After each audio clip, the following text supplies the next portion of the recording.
एक 5 मिनिटांनी मोठा आवाज झाला. त्यानंतर मग आम्ही दारं वगैरे उघडली तर घर पूर्ण मातीच्या ढिगाऱ्याकडे गेलं होतं.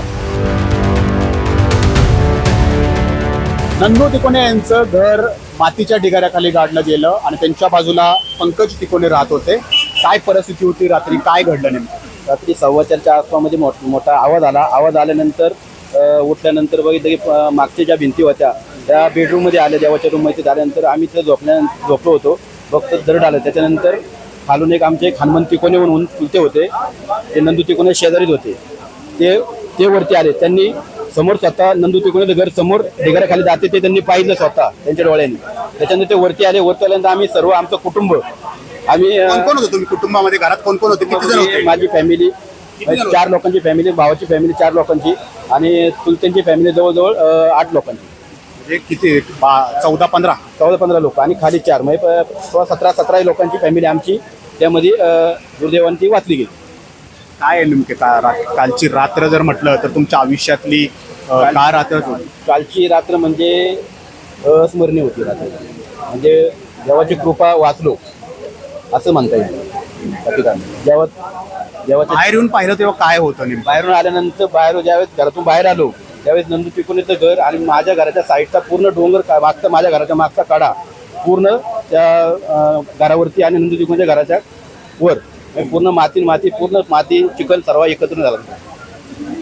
मग तुम्ही काय केलं नेमकं त्यानंतर? मग आम्ही पूर्ण फॅमिलीची काळजी घेतली आणि पूर्ण फॅमिली घराच्या बाहेर रस्त्यावरती आलो. खाली म्हणजे दुसऱ्या ठिकाणी एखाद्या घरी डायरेक्ट शिफ्ट झालो केले.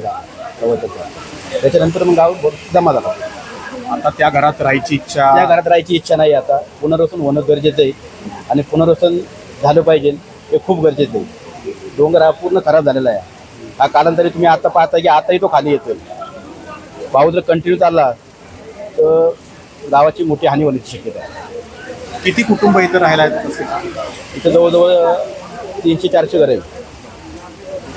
त्यांचे शेजारचं घर आहे. हे आणखी एक आहेत जे नंदू तिकोने यांच्या शेजारी राहत होते. तुमचं नाव काय आहे, किती जण राहत होते, काय? अक्षय भोसले. हे जे बाजूचं घर आहे ते आमचंच आहे. तर दररोज प्रमाणे माझ्या रुटीन प्रमाणे मी पहाटे 4ला ऑफिसला जायला उठतो. तर पहाटे 4 वाजता जेव्हा उठलो त्यावेळेस माझं पहिलं लक्ष त्यांच्या घराकडे जातं.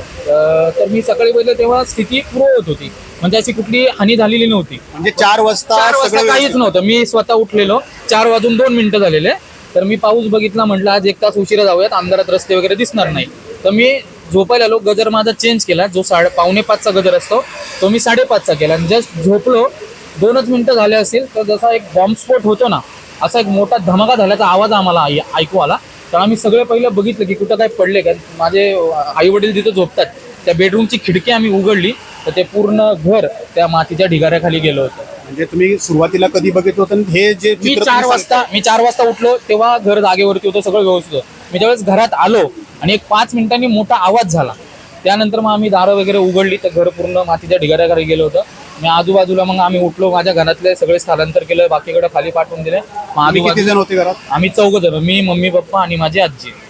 आणि मग तिकोनेंच्या घरातून जे आता पूर्ण त्याच्या खाली गाडलं गेलं होतं, काही आवाज शक्यता मोठा आवाज नाही कुणाचाच आवाज आलेला नाही आणि पाऊस पण चालू होता खूप. आता आपल्या घरात राहण्याची मनस्थिती नाही. माझी शासनाला विनंती असेल की आता आमचा हा जो पण संपूर्ण जो गाव आहे, कारण हे तो डोंगर तुम्ही बघताय, आता पण एक 5 मिनिटापूर्वीच एक डोंगर खाली आलेला आहे. जरी आता हे पावसाळा संपला तरी हे पुढच्या पावसाळ्यात म्हणा किंवा येणाऱ्या आमच्या ज्या पिढ्या वगैरे असेल त्यांच्या जीवाला हा धोकाच आहे. त्यामुळे पावसाळ्यात आता झोप येणारच नाही तुम्हाला. कसं काय झोपणार आम्ही? आमच्या शेजारी झालेले 10 फुटाचं अंतर आहे त्या घरात आणि माझ्या घराच्यामध्ये राहू शकत. आणि आता हा डोंगर पण खाली आलाय. इथं घर आहे माझं, कसं काय झोप लागेल आम्हाला तिथं राहायचं म्हटलं? माझं सोडा पूर्ण गावालाच भीती आहे. हा समोरचा डोंगर आहे, इकडचा डोंगर आहे.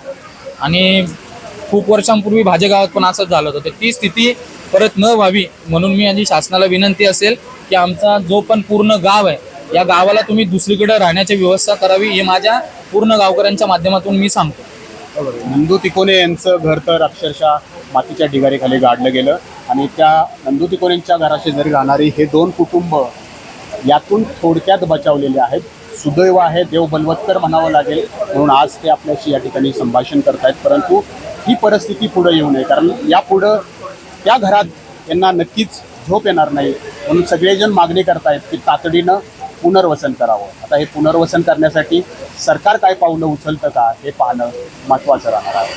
कॅमेरामॅन शैलेश जाधव, नाजीमुल्ला, एबीपी माझा, पाटण, पुणे. एबीपी माझा, उघडा डोळे बघा नीट.